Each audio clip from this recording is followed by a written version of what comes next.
So there are some Sedevacantists who are real strong intellectuals. And my reasons for not submitting to the Sedevacantist thesis, or one of the Sedevacantist thesis, doesn't really actually have that much to do with the intellectual side. As we'll talk about, it has more to do with the behavior of many prominent figures in the Sedevacantist movement, but not with the intellectual side.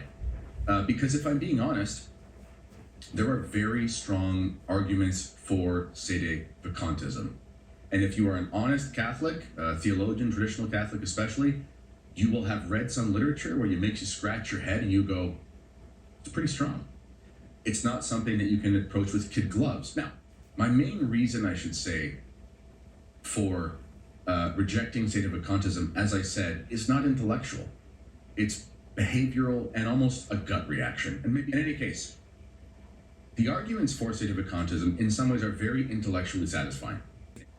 It would be really nice, from a satisfying intellectual perspective, to not have to do apologetics for Pope Francis. It would be really nice if we looked at the Assisi meeting in 1986 with John Paul II, and we didn't have to say that was the real Pope, because that was an abomination. It would be nice to look at some of the things said by Pope Paul VI, of course, some of the things done. It would be nice to say that this decline in the church since the 1960s was really because of anti-popes.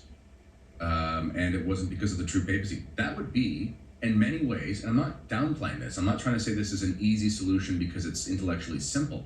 What I'm trying to say is, objectively speaking, if we could say that, then that would make a lot of things a lot easier from an intellectual perspective. And as I said, it is intellectually kind of satisfying.